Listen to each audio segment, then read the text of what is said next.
This question is about immigration. It's also about leadership. You're aware of the criticism from many candidates on this stage tonight that you co-authored the so-called Gang of Eight bill that would have created a path to citizenship for people here illegally. Governor Christie has said of you, as soon as you felt the heat, you turned tail and run. Governor Bush has said, I don't think we need people cutting and running anymore. Did you fight for your own legislation, Senator, or did you run from it? Here's the bottom line. We can't get that legislation passed. The American people will not support doing anything about people that are in this country illegally until the law is enforced first, and you prove it to them. This has been abundantly clear. Every effort over the last 10 years to do those comprehensively has failed. And it has failed because the American people have zero trust that the federal government will enforce our laws.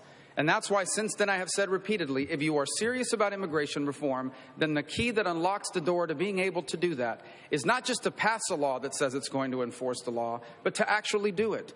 To hire the 20,000 new border agents, to finish the fencing and walls, to put in place mandatory E-Verify, to put in place an entry-exit tracking system to prevent visa overstays. And once that's in place and that's working, I believe the American people will support a very reasonable but responsible approach to people that have been here a long time, who are not dangerous criminals, who pay taxes and pay fines for what they did. But until then, none of that is going to be possible. But I'm asking, did you fight for the legislation at the time, or did you run from it as your... Well, the legislation passed, but it has no support. In essence, it couldn't pass in the House. It will never pass in the United States until we secure the border. And it's not the way we're going to do it when I'm president. When I am president, we are going to enforce the law first, prove to people that illegal immigration is under control, and then we'll see what the American people are willing to support when it comes to people that are not criminals, who have been in this country for a long time, and who otherwise would like to stay.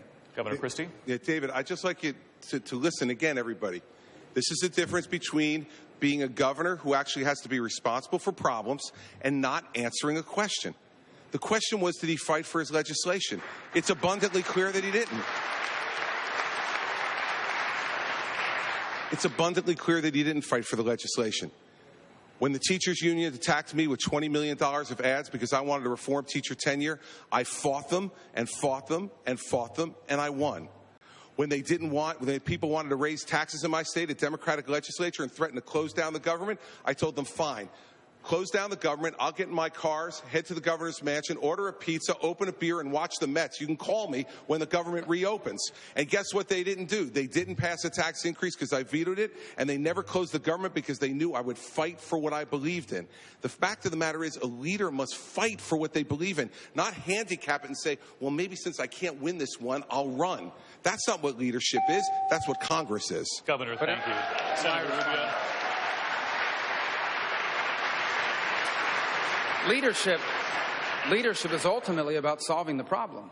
And the approach that was tried and has been tried now repeatedly over 10 years to do this comprehensively all at once in a massive piece of legislation has no chance of passage. It is not leadership to continue to try something that has no chance of happening.